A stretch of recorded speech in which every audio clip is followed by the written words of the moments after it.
Sexta-feira, 9 de dezembro de 2016. Nesta edição do TV Uva Notícias, você confere a permanência de Renan Calheiros na presidência do Senado, a decisão do governo estadual de manter a Secretaria de Cultura e o Brasil entre os piores países no ranking mundial de educação. Confira agora.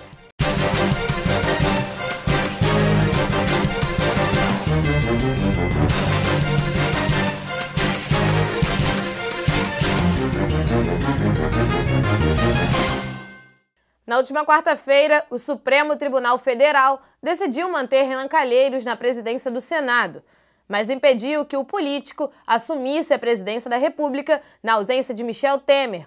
Na última segunda-feira, o ministro Marco Aurélio Mello emitiu uma liminar pedindo afastamento de Renan Calheiros da presidência do Senado, mas o político se recusou a sair.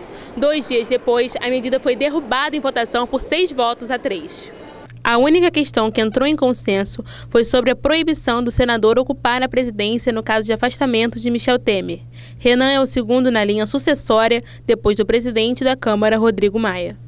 A medida foi proposta pelo partido Rede Sustentabilidade, baseado na própria Constituição, que prevê afastamento do presidente da República caso ele receba alguma denúncia.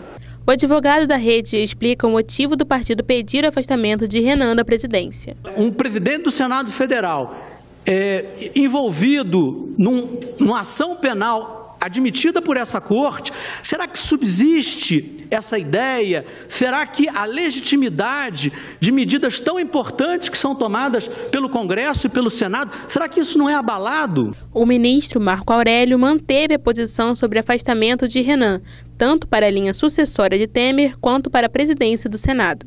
Fere de morte as leis da República, fragiliza o judiciário, significando prática deplorável. A interpretação nada mais revela do que o famoso jeitinho brasileiro, a meia sola constitucional, com um desprezo inexcedível ao previsto. Após o Supremo decidir manter Renan Calheiros no cargo, o presidente comandou a primeira sessão de votações no plenário da Casa na última quinta-feira. De acordo com o portal de notícias, o G1, o presidente Temer acompanhou a votação e disse que o resultado não poderia ter sido melhor para o governo.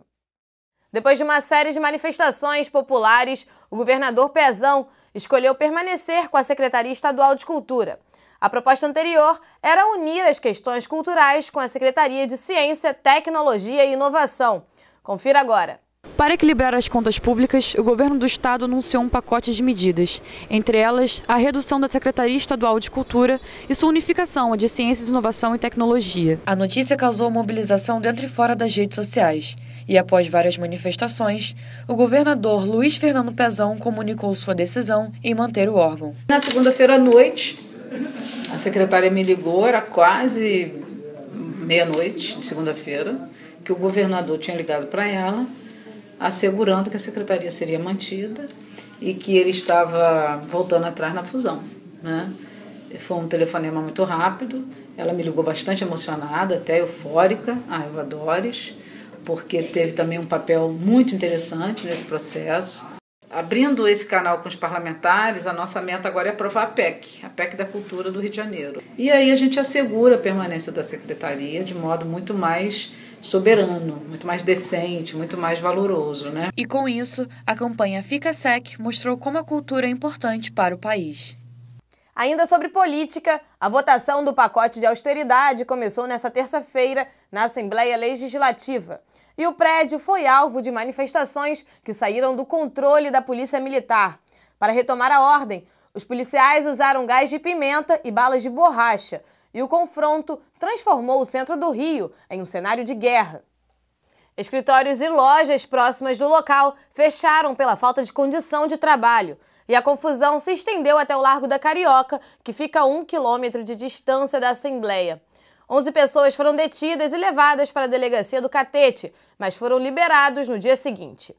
A situação do sistema educacional brasileiro está cada dia pior. Uma pesquisa feita pelo Programa Internacional de Avaliação de Estudantes revelou que o país está entre os 8 piores do mundo. Há quem diga que o desempenho dos estudantes poderia ser melhorado com aulas mais dinâmicas, professores mais especializados e mais investimentos do governo. O PISA, Programa Internacional de Avaliação de Alunos, realizou uma avaliação na educação ao redor do mundo. O Brasil ficou no fim da lista, à frente apenas de países como Peru, Líbano e República Dominicana. O que pode ser feito? Investimentos na área dos professores, capacitação dos professores, palestras, enfim, todo o recurso que o professor, que é a base do ensino, precisa para poder transpassar um bom conhecimento para os alunos. Uma vez o professor motivado, os alunos também estarão motivados. A pesquisa é feita a cada 3 anos ao redor do mundo pelo PISA. No país, a prova fica sob a responsabilidade do INEP e os resultados foram divulgados na última terça-feira são de 2015. A avaliação não mostra quem acertou mais, mas sim um panorama para o tipo de questão que o estudante consegue responder. Em ciências, o principal foco da pesquisa, o Brasil está estagnado desde 2006. A média geral de 2015 foi de 401 pontos e ficou bem distante dos países da Organização para a Cooperação e Desenvolvimento Econômico. O desempenho do Brasil em leitura também ficou estagnado nos últimos 15 anos. Já em matemática, o ensino piorou, em comparação com o estudo realizado em 2012. A falta de desenvolvimento na educação do Brasil, ela afeta principalmente o educando. Nós, professores, vemos isso diariamente em sala de aula, através da desmotivação dos alunos, né? Na minha visão como professora, acho que uma possível solução é justamente o processo de matérias, disciplinas eletivas, em que o aluno possa escolher aquilo que mais está de acordo com as suas características. O ministro da Educação, Mendonça Filho, classificou o resultado como um total fracasso. O ensino superior teve mais investimento que o ensino básico, ocorrendo assim uma inversão de investimentos. Essa avaliação mostra que os investimentos na educação ainda não são suficientes para o setor começar a dar saltos. Agora é hora de falar sobre cultura. Um dos maiores eventos da cultura nerd na América Latina, a Comic Con, realizou em São Paulo a sua 3ª edição. Esse ano a estrutura montada foi quase o dobro do que ano passado.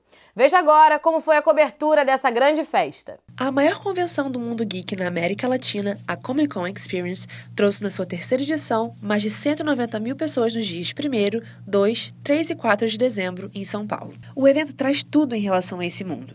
De gibis, figuras de ação, exposição de figurinos, a explicações técnicas sobre animações e cinema. A presença dos atores Vin Diesel, Nina Dobrev, Evanna Lynch, Neil Patrick Harris e muitos outros também levou o público à loucura durante exibições e painéis. O sucesso foi tão grande que a próxima edição em 2017 já foi confirmada e promete trazer muito mais desse mundo cada vez mais conhecido por todos. E essas foram as principais notícias dessa semana, que ficou marcada pelas decisões políticas e manifestações sociais. O TV Uva Notícias volta na próxima sexta-feira com os principais destaques do Brasil e do mundo. Até lá!